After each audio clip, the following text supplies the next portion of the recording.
हाम्रा त्रिएक पिता, पुत्र अनि पवित्र आत्मा परमेश्वर अनि प्रभु यीशु ख्रीष्टको मिठो नाउँमा यहाँहरूलाई जय मसीह छ।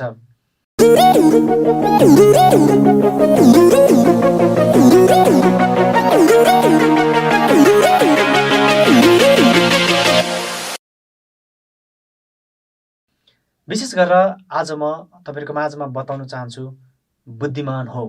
परमेश्वरको वचनले हामीलाई बुद्धिमान हुने आह्वान गर्दछ र परमेश्वरको वचन पवित्र धर्मशास्त्र बाइबलमा पनि लेखिएको छ। हितोपदेश 1 अध्यायको 7 पदमा, परमप्रभुको भय नै ज्ञानको सुरु हो, तर मूर्खले बुद्धि र अनुशासनलाई तुच्छ ठान्दछ। यसरी हितोपदेश 1 अध्यायको 7 पदमा लेखिएको छ। अनि अर्को पनि खण्डमा हामी हेर्नेछौँ, जहाँ चाहिँ याकुब 1 अध्यायको 5 पदमा यसरी परमेश्वरको वचनले भन्दछ, तर यदि तिमीहरूमध्ये कसैलाई बुद्धिको अभाव छ भने उदार चित्तसँग नझर्किदिनुहुने परमेश्वरलाई त्यसले मागोस् र त्यसलाई त्यो दिइनेछ। यसरी परमेश्वरको वचनमा पनि लेखिएको छ। यसरी हितोपदेश र याकुबको पत्रमा लेखिएको यी दुईटा खण्डलाई मैले पाठ गरेँ। परमेश्वरको भय नै ज्ञानको सुरुवात हो भनेर परमेश्वरको वचन हितोपदेश 1 अध्यायको 7 पदले क खण्डले भन्छ भने याकुब 1 अध्यायको 5 पदले भन्छ कि जससँग बुद्धिको अभाव छ त्यसले नझर्किकन दिनुहुने परमेश्वरलाई मागोस् भनेर त्यहाँ बताइएको छ। मतलब परमेश्वरको वचनले भन्छ बुद्धिमान हो। मैले सुरुवात नै भने कि परमेश्वरको वचनले भन्छ बुद्धिमान हो। अनि हामी चाहिँ बुद्धिमान हुन जरुरी छ। धेरैचोटि तपाईले, मैले र हामी सबैजना मान्छेले सोच्छौँ कि म चाहिँ बुद्धिमान छु, मेरो बुद्धि छ, हामी चाहिँ बुद्धिमानी मानिसहरू हौँ भन्दै हामीले चाहिँ भनिराखेका हुन्छौँ। तर प्रश्न आउँछ कि साँच्चै तपाईँ बुद्धिमान हुनुहुन्छ कि साँच्चै म बुद्धिमान छु त? यो प्रश्नले बेला मौकामा मेरो हृदयमा, मेरो मस्तिष्कमा चाहिँ ढकढक्याउने गर्छ। त्यसकारणखेरि विश्वासी जीवन माइन्ड म्यानेजमेन्ट भएको जीवन हो। विश्वासी जीवन दिमाग ठीक भएको जीवन हो। विश्वासी जीवन हाम्रो जीवनमा हामी जस्ता मानिसलाई परमेश्वरले ठीक पारिसक्नु भएको, हामी निको भएका मानिसहरू हौँ। यस कारणले गर्दाखेरि विश्वासी जीवनमा बुद्धिमान हुनुपर्छ भनेर बाइबलले बताउँछ र बुद्धिमान पनि परमेश्वरबाट मात्रै हुन सकिन्छ र मान्छेको माइन्डबाट होइन, तर परमेश्वरको सामर्थ्यद्वारा, प्रभुले गर्नुभएको अनुग्रह, प्रभु यीशुले दिनुभएको त्यो अनुग्रहद्वारा, प्रभु यीशु ख्रीष्टको परमेश्वरको वचनद्वारा अनि परमेश्वरको वचनद्वारा पाएका ज्ञानद्वारा, परमेश्वरको पवित्र आत्माको प्रेरणाद्वारा, पवित्र आत्माको सहायताद्वारा मात्रै हामी चाहिँ बुद्धिमान हुन सक्छौँ। बुद्धिमान त्यो होइन कि संसारका धेरै धेरै ठुला कुराहरू चाहिँ जान्ने, सबै कुराको याद हुने, सबै कुराको ज्ञाता, यो हुनु चाहिँ बुद्धिमान हुनु होइन। बुद्धिमान व्यक्ति त्यो हो जसले चाहिँ आफ्नो सृष्टिकर्ता परमेश्वरलाई भेट्टाउँछ। बुद्धिमान व्यक्ति त्यो हो जसले आफ्नो सृष्टिकर्ता परमेश्वरलाई खोज्दछ। बुद्धिमान व्यक्ति त्यो हो जसले आफ्नो सृष्टिकर्ता परमेश्वरको महिमा गर्दछ। यसलाई चाहिँ बुद्धिमान भन्छ र बाइबलले भन्छ त्यो बुद्धि प्राप्त गर्नलाई चाहिँ परमेश्वरलाई माग्नु भनेको होइन। सगरमाथाको उचाइ कति छ प्रभु मलाई बताउनुहोस् भन्दै त्यो खालको बुद्धि परमेश्वरले माग्नु भनेको होइन। संसारमा कतिवटा देश छ ती सबै कुरो प्रभु मैले जान्न सकूँ भनेर यो खालको बुद्धिको कुरा परमेश्वरको वचनले गरेको होइन। परमेश्वरको वचनले गरेको बुद्धिको कुरा चाहिँ परमेश्वरलाई चिन्ने, परमेश्वरलाई खोज्ने, आफ्नो सृष्टिकर्ता परमेश्वरलाई महिमा दिनुको लागि परमेश्वर आफ्नो सृष्टिकर्तालाई खोज्ने हृदय चाहिँ बुद्धिमान हृदय हो। बुद्धिमान मानिस चाहिँ त्यो हो जसले आफ्नो सृष्टिकर्ता परमेश्वरलाई खोज्दछ, आफ्नो सृष्टिकर्ता परमेश्वरलाई पहिलो स्थान दिँदछ, त्यो चाहिँ बुद्धिमान हो। त्यस कारणले गर्दा हेर्नुहोस् दाजुभाइ, दिदीबहिनी, आमा बुवा, तपाईँले कति वर्ष चर्चमा सेवा गर्नुभयो, कति वर्ष चर्चमा तपाईँले सङ्गति गर्दै ताली बजाउँदै बिताउनु भयो, त्यो कुरालाई म्याटर गर्दैन। यो कुराको हरिसाल तपाईँले गर्नुभयो भनेदेखि त्यसले चाहिँ बुद्धिमान हुने र नहुने कुरामा महत्त्व राख्दैन। तपाईँले चर्चमा आएर बजाएको थप्पडीले तपाईँ बुद्धिमान हो कि होइन भन्ने कुराको नापजोक गर्ने तराजु होइन। तपाईँ परमेश्वरमा साँच्चै बुद्धिमान हुनुहुन्छ कि हुनुहुन्न भन्ने कुरा चाहिँ तपाईँले हिजो प्रभुलाई विश्वास गर्नुभएको नयाँ विश्वासी किन नहोस्, तपाईँको हृदयले परमेश्वरलाई खोज्छ कि खोज्दैन, परमेश्वरलाई महिमा दिनुपर्छ भन्ने कुरो थाहा पाउँछ कि थाहा पाउँदैन, महसुस तपाईँलाई हुन्छ कि हुँदैन।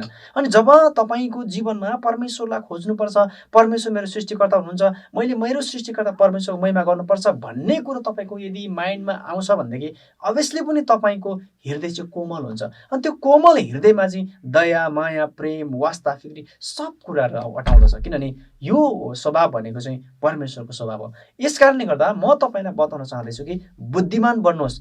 बुद्धिमान बन्नु भनेको त्यो कि जसले परमेश्वरलाई खोज्दछ। तपाईँले परमेश्वरलाई खोज्नुहुन्छ, अनि यदि तपाईँले परमेश्वरलाई खोज्नुहुन्छ भनेदेखि तपाईँको जीवनमा साँच्चै तपाईँ बुद्धिमान बन्नु भएको छ। अनि होइन भने चाहिँ कति चाहिँ यस्ता खालका बुद्धिमान मानिस चराको चोर जस्तो हुन्छ, यता के भएर त्यता के भएर सबैतिर खोजी मात्रै हिँड्ने। तर त्यस बिचमा परमेश्वरलाई खोज्नुपर्ने, क्षमा दिनुपर्ने, वास्ता गर्नुपर्ने, प्रभुको मण्डलीलाई जोड्नुपर्ने कुरा, परमेश्वरको मण्डलीलाई चाहिँ जहिले पनि उत्साहित गर्नुपर्ने कुरा, प्रभुको सेवामा बढ्दै जाने कुरा, एकताको कुरा, प्रेमको कुरा बिर्सिन्छ। त्यसले चाहिँ खालि भाँडभैलो मात्रै मचाउँछ, यता पनि यस्तो यस्तो भन्दै हिँड्छ, उता पनि भने दैचुरे दोहोरी कुरा गर्दै हिँड्छ भनेदेखि त्यो मान्छे चाहिँ वास्तवमा बुद्धिमान मान्छे होइन, जसले चाहिँ परमेश्वरको सङ्गतिलाई, परमेश्वरको एकतालाई, ख्रिस्टको शरीरलाई चाहिँ तोड्ने, फुटाउने काम गर्दछ। हेर्नुहोस् त, कुनै पनि मान्छेले चाहिँ त्यो खालको व्यवहार गर्छ भने हामी पक्कै पनि परमेश्वरले दिनुभएको अनि परमेश्वरको बुद्धि खोज्ने याकोब 1:5 पदमा भनेअनुसार अनि हितोपदेशको 7 पदमा भनेअनुसार त्यो बुद्धिको सुरुवात चाहिँ परमेश्वर हुनुहुन्छ। जब हामी त्यो परमेश्वरलाई खोज्छौँ, जब त्यो परमेश्वर महिमा गर्न थाल्छौँ, तब हाम्रो जीवनमा सुबुद्धि आउँछ। जब हाम्रो जीवनमा सुबुद्धि आउँछ तब हामी जोड्छौँ, टुटेकोलाई हामी जोड्छौँ, फुटेकोलाई जोड्छौँ, छुटेकोलाई पनि जोड्छौँ, होइन, रोइरहेको आँसु पुछिदिन्छौँ, कमजोर मानिसलाई हामी बल दिन्छौँ, जो निराश भएको छ त्यसलाई हामी आशा दिन्छौँ, होइन। यी सबै कार्य चाहिँ हामी त्यो व्यक्तिले मात्रै गर्न सक्छ जो चाहिँ परमेश्वरमा बुद्धिमानी भएको मान्छेले मात्रै त्यो काम गर्न सक्छ। अनि परमेश्वरमा बुद्धिमान नभएको मूर्खले चाहिँ जहिले पनि के गर्छ, भत्काउने, टुक्राउने मात्रै हुन्छ। देख्दा फेरि बुद्धिमानी जस्तै हुन्छ, फेरि त्यो झट्ट हेर्दाखेरि कस्तो आत्मिक जस्तो, होइन, झट्ट हेर्दाखेरि कस्तो वा कति धेरै प्रार्थना गरेको, कस्तो राम्रो चर्चमा सञ्चालन पनि गर्छ, है, अनि कति राम्रो राम्रो उसले चाहिँ देखावटी रूपमा कस्तो राम्रो पनि गर्छ, मान्छेको मुखमा ठिक्क पनि पार्छ। हौ त्यो मान्छेलाई चाहिँ बुद्धिमान भनिँदैन। मान्छे अगाडि ठिक्क पार्नु चाहिँ बुद्धिमान होइन। मान्छेले ठिक भनुन् या नभनुन्, परमेश्वरको अगाडि ठिक बोल्ने, परमेश्वरको अगाडि परमेश्वरको महिमा खोज्ने र मानिसहरूलाई परमेश्वरको प्रेम साट्नु खोज्ने र टुटेकोलाई जोड्ने, फुटेकोलाई जोड्ने, अनि निराशहरूलाई आशा दिने, कमजोरहरूलाई उत्साह दिने, दुर्बल लडेकोहरूलाई हात दिएर उठाउने मान्छे चाहिँ वास्तवमै बुद्धिमानी मानिस हुन्। अनि त्यो बुद्धिमानी मान्छे चाहिँ तपाईँहरूमा बन्नुपर्छ। हेर्नुहोस्, तपाईँ कुनै पनि अवस्थामा तपाईँ हुनुहोस्, चाहे तपाईँ ठुलो अवस्थामा भनेको तपाईँ चाहे ठुलै जिम्मेवारीमा तपाईँ हुनुहोस् होला, मण्डलीको तपाईँ ठुलो जिम्मेवारी सम्हालिराख्नु भएको होला, मण्डलीमा तपाईँ सानो हुनुहोला, तपाईँ मण्डलीमा ठुलो जिम्मेवारी पाउने, मण्डलीमा केही पनि जिम्मेवारी नपाउने मान्छे हुँदैमा मण्डलीको जिम्मेवारी ठुलो पाउने मान्छे क्या आत्मिक, क्या बुद्धिमानी, क्या योग्य मान्छे, अनि मण्डलीमा ठुलो कोही पनि जिम्मेवारी नपाउने सिर्फ परमेश्वरको सङ्गति सेवा गर्ने मान्छे मात्रै चाहिँ त्यो मान्छे एकदमै कमजोर, दुर्बल, बुद्धि नै नभएको मान्छे, कमजोर मान्छे भनेर भन्नु जरुरी छैन। त्यो चाहिँ होइन। तपाईँ जहाँ हुनुहुन्छ, जस्तो अवस्था हुनुहुन्छ, एटलिस्ट तपाईँभित्र त्यो परमेश्वरको प्रेम, त्यो परमेश्वर दिनुभएको बुद्धि, त्यो परमेश्वरलाई खोज्ने हृदय कुनै पनि अवस्थामा तपाईँले सहयोग गर्दा होस्, कसैको जीवनमा तपाईँले प्रब्लम देख्दा होस्, सिर्फ परमेश्वरलाई महिमा दिने र बनाउने काम मात्रै तपाईँ गर्नुहुन्छ, बनाउने कुरामा तपाईँ फोकस गर्नुहुन्छ भने तपाईँ परमेश्वरमा बुद्धिमानी मान्छे। कोही चाहिँ हँसिलो मूर्खहरू चर्चमा धेरै मात्रामा हुन्छ। कुनै मान्छेले भन्छ चर्चमा कोही मान्छेहरू आउने जाने कुरामा कम्ती हुन्छ, चर्चमा आउँदैन, त्यो मान्छेलाई चाहिँ के हो, तपाईँ चर्च नआउने, काम गर्न मात्रै हुन्छ, तपाईँ चर्च आउनु पर्दैन, चर्चमा परमेश्वर समय दिएको खोइ भन्दै कडुवा शब्द बोल्नुहुन्छ भने त्यो तपाईँको वास्ता प्रेम होइन।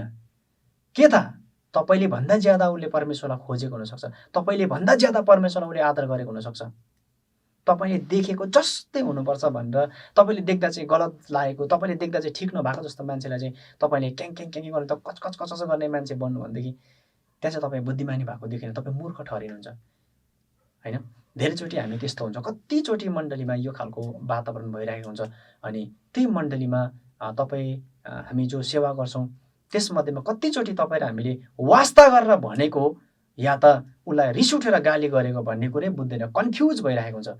त्यो हुनुको पछाडि चाहिँ जो व्यक्तिले भन्दैछ ऊ आफै पहिला कन्फ्युज हुन्छ कि उसले प्रेमले भन्दैछ कि उसले साँच्चै रिस उठेर भन्दैछ।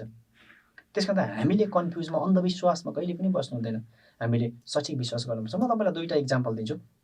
सबैभन्दा पहिला येशूको अगाडि एउटा स्त्रीलाई ल्याइयो जसलाई चाहिँ ढुङ्गाले हान्न मार्न लागेको थियो। म यो इक्जाम्पल तपाईँलाई बार दिइरहेको हुन्छु।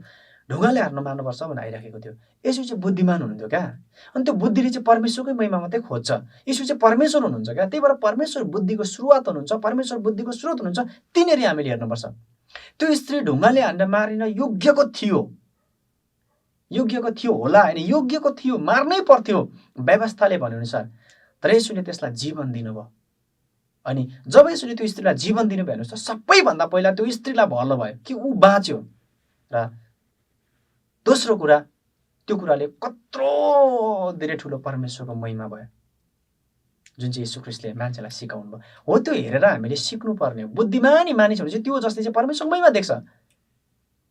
खराबीमा पनि, समस्यामा पनि, अप्ठ्यारोमा पनि, प्रब्लमको बिचमा, अप्ठ्यारोहरूको बिचमा पनि उसले परमेश्वरको महिमा देख्छ।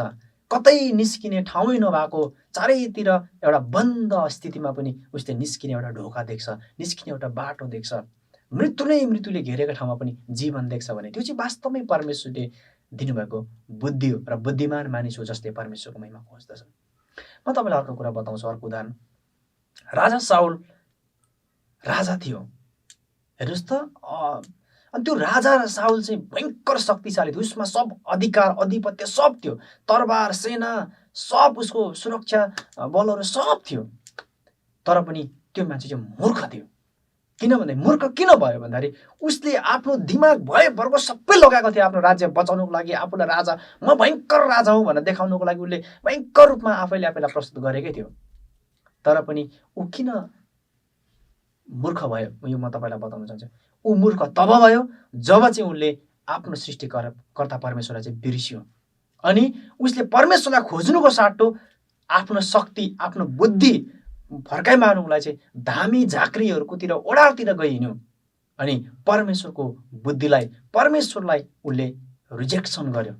यसकारण त्यो मान्छेको मृत्यु अन्तिममा आत्महत्या गर्नु पर्यो। आफ्नै तरबारले शत्रुलाई काटेर मार्छु भनेर उद्याएको तरबारले आफैलाई हानेर चाहिँ रोपिएर चाहिँ आत्महत्या गर्नु पर्यो। त्यसकारण गर्दा बुद्धि मानिसले जस्तोसुकै समस्यामा पनि परमेश्वरको महिमा देख्छ। मूर्ख मानिस जतिसुकै उसको शारीरिक तौरमा बुद्धिमानी भए पनि त्यहाँ परमेश्वरको महिमालाई त्यसले घटाउँदै लैजान्छ र मानिसहरूलाई यातना सताउँछै मात्रै। त्यस कारणले हामी जहिले पनि याद गर्नुपर्छ कि तपाईँ र हामी चाहिँ बुद्धिमान बन्नुपर्छ। हामी विश्वासी अनि परमेश्वरलाई विश्वास गर्ने मानिस भएकोले गर्दाखेरि हामी चाहिँ बुद्धिमान हुनुपर्छ। अनि बुद्धिमानले चाहिँ परमेश्वरलाई खोज्छ, अनि जब परमेश्वरलाई खोज्छ त्यसले परमेश्वरको महिमा देख्छ। जब मूर्खले चाहिँ आफू मूर्ख भएको मान्छेले चाहिँ के भन्छ, परमेश्वरको महिमालाई देख्दैन, त्यसले चाहिँ सबैभन्दा पहिला आफ्नो महिमा खोज्छ। दोस्रो नम्बरमा त्यसबाट त्यसले सबैजनालाई पिर दिन्छ। त्यस कारणखेरि जतिजना यहुदीहरूले त्यो स्त्रीलाई ढुङ्गा हान्नु आएको थियो ती सबै मूर्ख थिए, जसले चाहिँ आफैलाई सही हो, हामी चाहिँ ठिक हौँ, यो स्त्री गलत हो, यसलाई चाहिँ मार्नुपर्छ भन्थ्यो। अनि यीशु मात्रै त्यो व्यक्ति हुनुहुन्थ्यो जसले उनीहरू सबलाई गलत साबित गरिदिनु भयो र परमेश्वरको महिमा त्यहाँ दिनुभयो, त्यो स्त्रीलाई जीवन दिनुभयो। यस कारणले म अन्तिममा यही भन्न चाहन्छु कि मण्डलीको लिडर्सहरू, मण्डलीलाई चलाउने साना ठुला सबै सेवाकाई गर्नुहुने दाजुभाइ दिदीबहिनी, तपाईँले ठुलो जिम्मेवारी पाउनु भएको छ। अनि त्यो जिम्मेवारीमा चाहिँ जहिले पनि परमेश्वरको महिमा मात्रै हुँदछ। त्यहाँ कसैलाई घोचपेच गर्ने कुरा, कसैको कुभलो चिताउने कुरा हुँदैन। त्यहाँ गल्ती नै छ भने त्यहाँनिर प्रेमको कुरा हुन्छ, त्यहाँनिर टुटेकै छ भने त्यहाँ जोड्ने कुरा हुन्छ। यो चाहिँ परमेश्वरको वचनले बताउने कुरा हो। त्यस कारणले गर्दाखेरि हामी बुद्धिमान बनौँ, अनि त्यो बुद्धिले चाहिँ परमेश्वरलाई खोज्छ र परमेश्वरको महिमा खोज्छ। हामी मूर्ख नबनौँ, सब कुरा थाहा छ तर पनि हामीले गरेका व्यवहारहरू चाहिँ घोचपेचमै मात्रै, कसैको जीवनलाई चाहिँ दुःख दिने, चोट पुग्ने काम मात्रै भइरहेको हुन्छ। त्यस कारणले गर्दाखेरि अनुशासित भएर जिउनु मात्रै चाहिँ आत्मिक होइन। तपाईँ चर्च आएर थप्पडी बजाउने मात्रै आत्मिक चाहिँ होइन। तपाईँ बिहान बेलुका डिभोसनमा बस्नुहुन्छ, चर्च आउनु थप्पडी बजाउनुहुन्छ, के तपाईँ आत्मिक भएको लाइसेन्स हो त्यो पनि होइन हो। तपाईँ पो आउनुहुन्छ त, कतिजना मान्छे चर्चमा नआएको होला तर घरमा ऊ एकदमै प्रभुको नजरमा होला, ऊ हृदयमा आत्मिकतामा ऊ बढेको होला, तपाईँभन्दा बेटर भइरहेको हुनसक्छ नि त। त्यस कारण हामी शारीरिक आँखाले देख्दाखेरि पो तपाईँले चर्चमा आउनु देख्नु भएन, तर आत्मिक आँखाले पनि हेर्नुहोस् ऊ कति धेरै तपाईँकै लागि प्रार्थना गरेको होला। तपाईँलाई रिस उठ्छ ऊ चर्चमा आएर, त्यो चर्चमा आएन, त्यो आएन, त्यसलाई छोडिदिउँ, वास्तै नगर्दै होस्, त्यसलाई आइन्दादेखि त्यसलाई केही पनि नबोलाऊँ, त्यसलाई छोडिदिउँ भनेर तपाईँले सोचिरहेको होला। तर के थाहा, त्यो व्यक्ति नै तपाईँको लागि सबैभन्दा धेरै प्रार्थना गर्ने मान्छे हुनसक्छ। त्यो व्यक्ति नै सबैभन्दा ज्यादा तपाईँलाई वास्ता गर्ने मान्छे बनेको हुनसक्छ। त्यसकारण प्रिय दाजुभाइ, दिदीबहिनी, आमा बुवा, कहिले पनि तपाईँको यो बाहिरी आँखाले हेरेर कसैलाई आत्मिक अनात्मिक भएर छुट्याउने काम नगर्नुहोस्।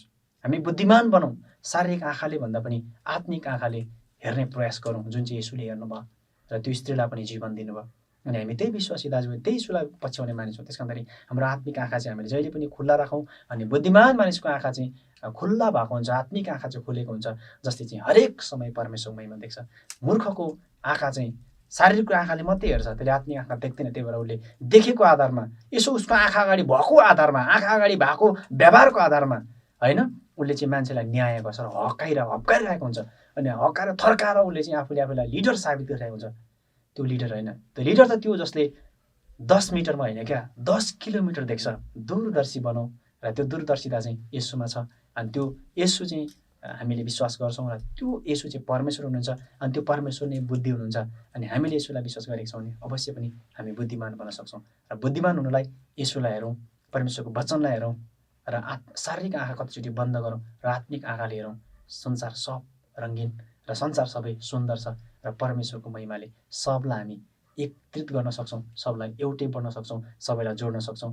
र बुद्धिमान परमेश्वरमा बुद्धिमान मानिसले सबैलाई जोड्छ, तोड्दैन। धन्यवाद। जय मसीह।